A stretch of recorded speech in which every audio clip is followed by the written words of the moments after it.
Okay, so you purchased a Siromer 304 with wide agricultural tyres and a front end power loader, which comes with a 4-in-1 bucket.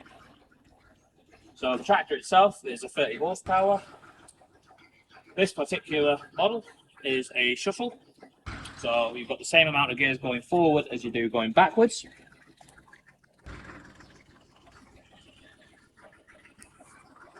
So in this particular tractor's case, it is 8 forward and 8 back, 4 in high range, 4 in low.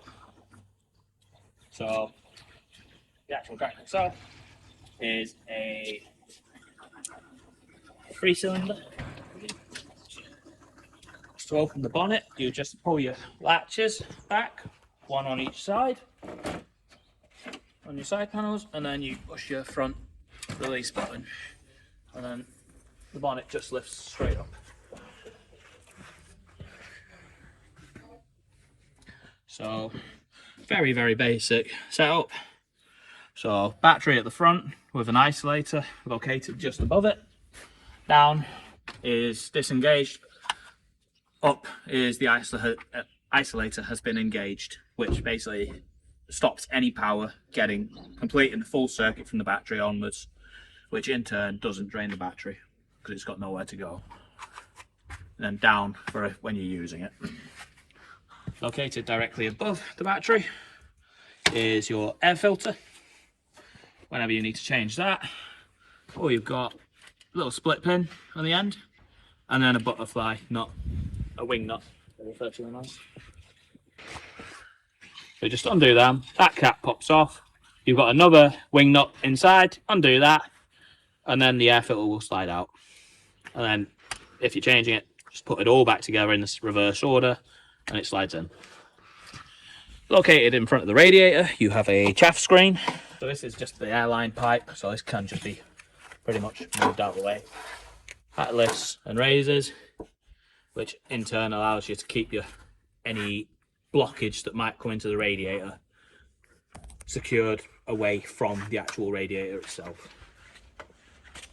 Popping it back in. Just like a bit awkward to do with one hand. And he just drops straight down like that. Okay, then you've got your radiator, fill point. Again, if the tractor is hot, do not open that by hand. Coming further back, you've got your fuel filter, nice and easy to access. Currently guarded by 2 side panels, one on each side. They are removable just by 2 bolts at the back, 2 M8 bolts. Fuel pump is down there with your hand primer on the outside. That is this plastic piece here. So this is this guy. So that is your hand primer, where my finger is now. So rather than using glow plugs, this particular tractor has a preheat on the air system, which basically heats the air coming into the engine before it gets into a cylinder. Located at the top of the engine bay, you have your housing for all your fuses and relays. Relays are accessible, fuses, you just pop that cover off, and there they are. And once you're done, just pop your cover back on. It just clips on, just like that. At the bottom of the engine, you've got, again, nice, easy accessible oil filter for changing when required on service. Now, tucked in behind the side panel, which is going to be a bit difficult to get a shot of, is you have your dipstick, which is just here, and he just pulls out and there, and that tells you how much oil you've got in your engine. That yellow piece, you just see it. And to again, just shut it.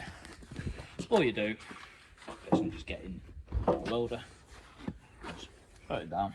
Now you'll see you've got locating pins on the side panels, which in turn there is holes along in the respective place. So all you do when you're lowering it down is just line them up both sides, and then you get a feel for it when it drops down, and then you just locate the locking pin, slide it forward, just like that.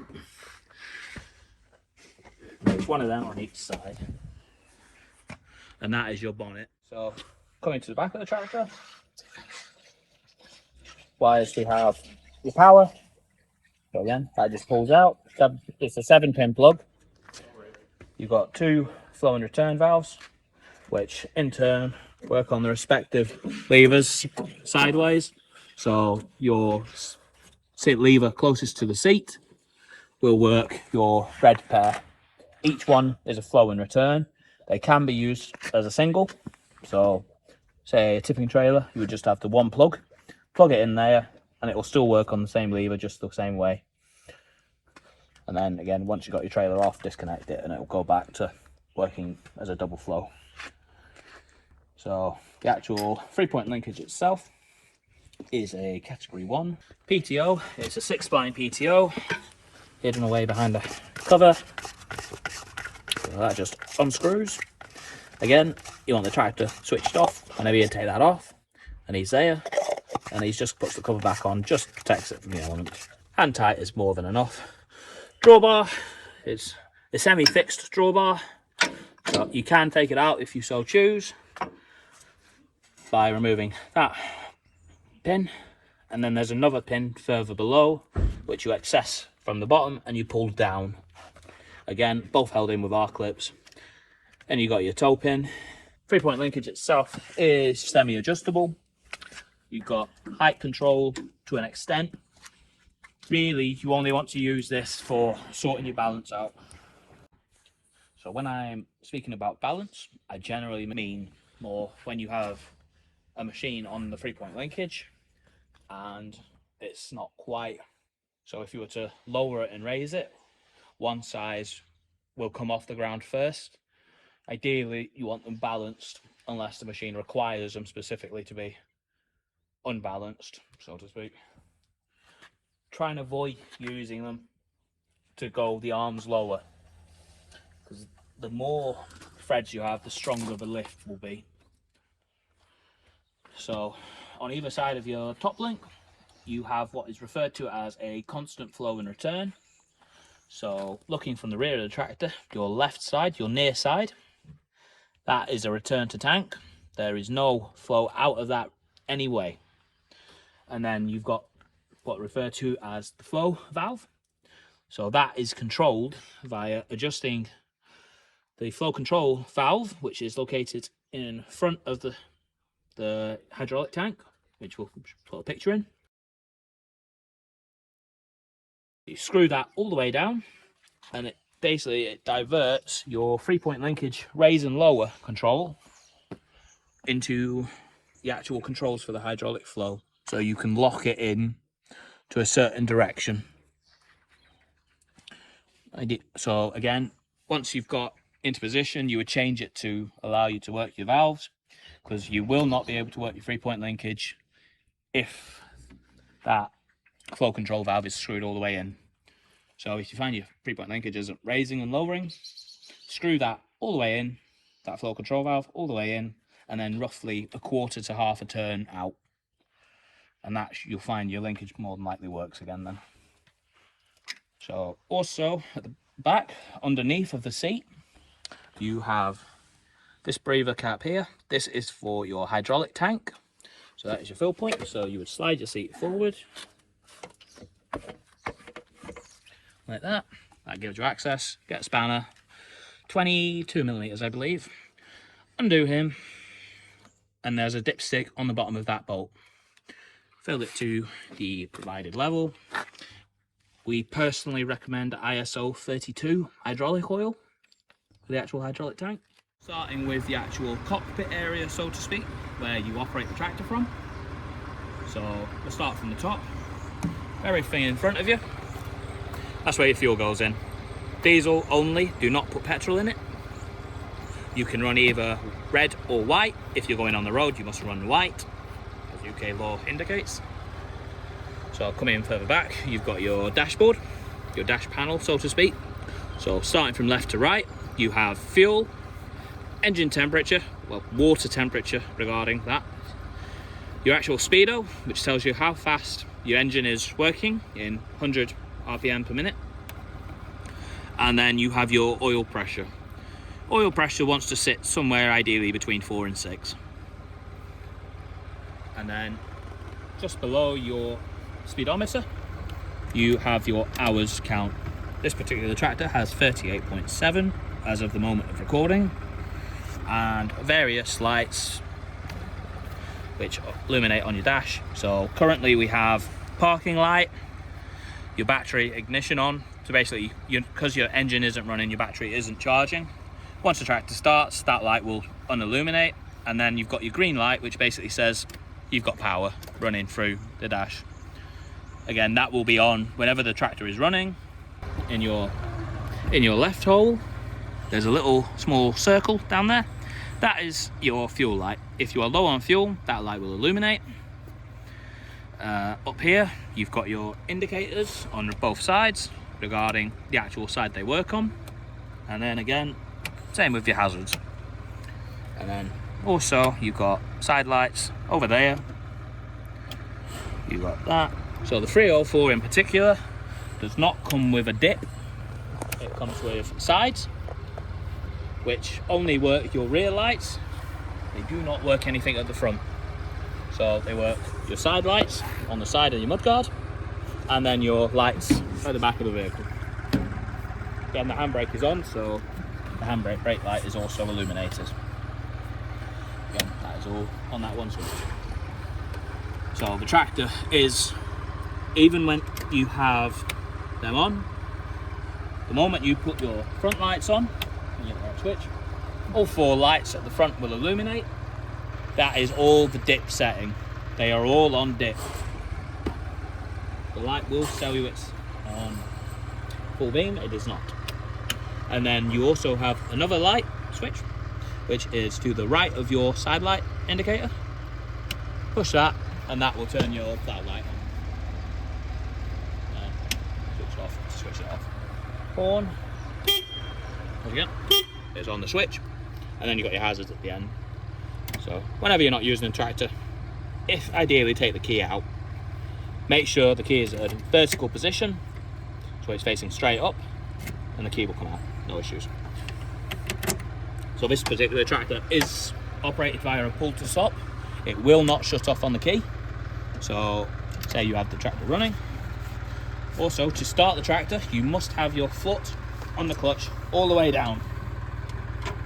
Neutral. Start. So again, even if I turn the key off, I've lost all my lights on the dashboard, but everything is still working. Power steering's working. So you must hold that to stop. And then I always throw it back in. So as I was saying, when to start the tractor, you must have your foot clutch all the way down. Now this clutch is a dual stage clutch, so you have 2 biting points. You have your first biting point, which you must go past to change gears. That is just at the bottom of the free play, just there. So you've got about that much to travel before you hit your first biting point. And then coming down a bit more, you've got another biting point just below before you reach the bottom.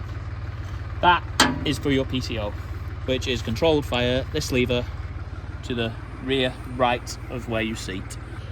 So as you can see, there are some inscriptions on it. So 540, that is speed that this tractor will mostly use. And then you've got 1000 speed. It's a dual speed PTO. Most machines for this tractor will run in 540, so a lot of people will just leave the lever forward and then only move it back to a neutral position, which is basically off, and then you've got 1000 back. Again, when you're changing, if the tractor is running, you must use the clutch. In front of that, you have your 2 spool controls, which we mentioned previously. They work your 2 spools at the back of the tractor. Again, in front of them, you have this lever here. This is your 2 and 4-wheel drive option. So currently it is in 2-wheel drive, which is back and down. And if you were to pull it up and forward, that again, you will need to clutch all the way and ideally come to a stop. Change to 4-wheel drive. It will click a bit more, but the tractor is not running. And you will engage 4-wheel drive. To the right of that, you've got your main gear stick, which is just your 1, 2, 3 and 4 setting for your speed. And then a little bit to the right of that, you have a shorter lever with an L and a H. That is your high and low splitter box. So again, that basically allows you to have multiple of your 1, 2, 3 and 4. So you've got 1 low, 1, 2 low, 3 low, 4 low, and then you can use 1 high, 2 high, 3 high and 4 high. If you are using any form of road work that is actually fast, most people will leave it in high. But any loader work, actually digging in, which requires any form of torque, drop that down into low. Again, clutch down required, and then it'll drop down. These are split brakes. They're currently locked together. To split them, you would just flip this catch over. Again, because I've got the handbrake on, there's pressure on them, so they're not going to be working very well. Easy enough to split. Foot throttle is on the floor, yellow, orange pedal. The actual handbrake itself works via a ratchet. So if I was to push down on the pedal, that will release the handbrake. And then again, to lock it, push down on the pedal, and your handbrake, while you're pushing it back, it will ratchet lock itself in, providing you reach the locking point. So coming back a little bit more, you've got a lever which says R and F. That is reverse and forwards respectively. So forwards, neutral, reverse. Again, when you're changing, you must clutch. Drop your clutch down, then change. Ideally come to a stop. So slightly behind that, you have an orange lever here. This is your hand throttle. So this will lock your throttle to a certain point. So if you can see, your foot throttle is moving when I move that one. That means you don't need to be sat on your foot throttle when you're using an implement on the back, PTO. It will physically hold. It works very similar to a form of cruise control. So coming slightly to the left of that, you have this lever here, which says EN and DIE. So this is engage and disengage. So this is actually your differential lock, which again, that will lock your 2 rear wheels together.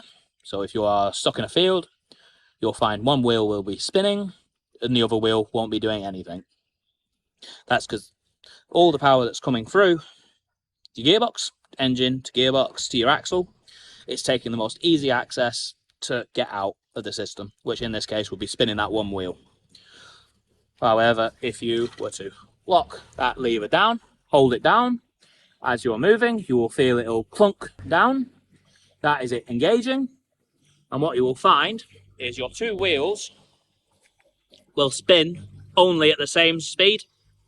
It can be used in 4 and 2 wheel drive. Onto your final lever. This is your lower and raise for your 3-point linkage. So R and L, respective lower and raise. So forward to lower it, and back to raise it. 304 loader, very easy to use. Most of the time you'll be using the larger lever, which is up to raise. Again, using revs, it speeds it up marginally. Not a massive amount, but marginally. So that is the loader at full height. Again, you'll hear the engine will die down a bit, because basically it's saying I can't go anymore. It's got nowhere else for the oil to go, so it's opening the relief valve, which is allowing oil to pass through, but while it's keeping these valves closed. And then to lower it, move the lever down again. The gentler you move it, the slower it'll go. And then if you move it all the way down, you'll feel it'll lock into a place, so it won't return like it does there. So that is what we refer to as float position, which is basically opening both valves which control your up and down, your vertical motion. So say you're grading or something, for example, it will do that. Now you can move the bucket down and it will lift the front of the tractor up. Really useful if you need to change the front tyre. So then that lever will also go sideways. In this case, pushing it away from you, go to the right, that will tip your bucket.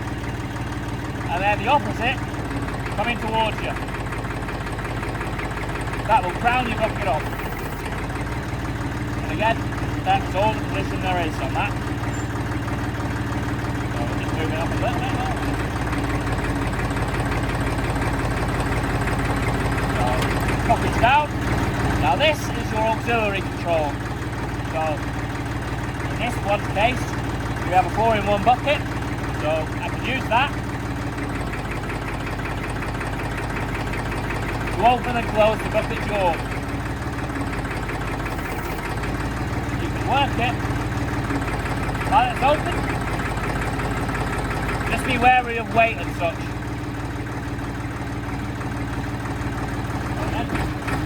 And then away to you, shut it in this particular case.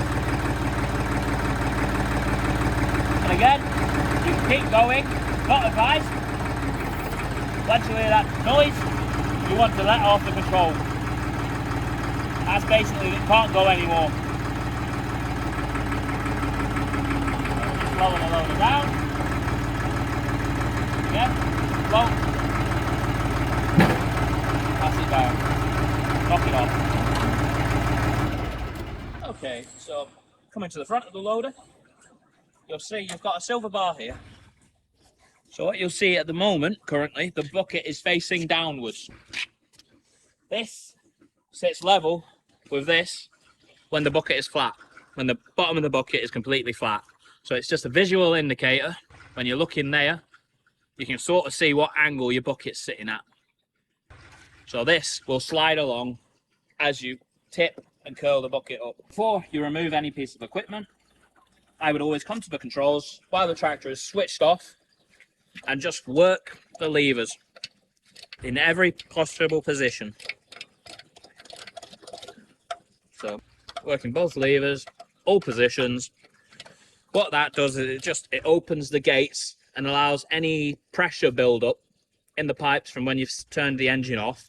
It just allows it to freely exhaust. So again, coming to the front.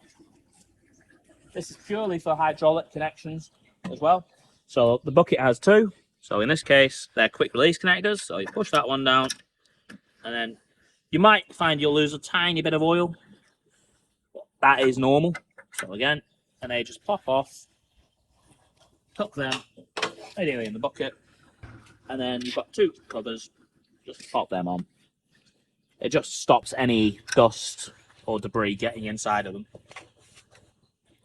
Now with this bucket in particular, your pipes need to go through the middle of the headstock. So I always set my pipes just back a bit. And then to release the actual headstock, this lever, you just give it a pull. Like that. As I said, the loader was exhausted, so all the weight will be off. So it's dropped to its nominal position. Now, once you've got your actual connections off, you would have to reverse back. And basically your pipes will come through the middle of your headstock. So you need that to be completely clear before you drive off. And then again, so coming back to fit it, get close to it, not so you're touching, just thread your pipes through your headstock, so they're like now currently, and then you would use the actual headstock. So in this particular case where we are now, I would crown down, so I was tipping the bucket a little bit until this part comes into contact with the back of the bucket, and then I would raise the entire loader, which will in turn allow this bar to come under this hook. Once you are hooked under and you see the top of the bucket start to raise, I would crown back, which in turn allows the lower locking where your locking pins are to locate where you can slide that bar over, and in turn that bar will go through the middle of that bracket, which will in turn lock it into place. Once you're done with that, you just pull your pipes around, any pipes required, take your dust covers off, and then they just plug straight back in. This is the advantage to exhausting your hydraulic connections. What you might find is you can't get them to go on, you're forcing and forcing and forcing and they're not moving.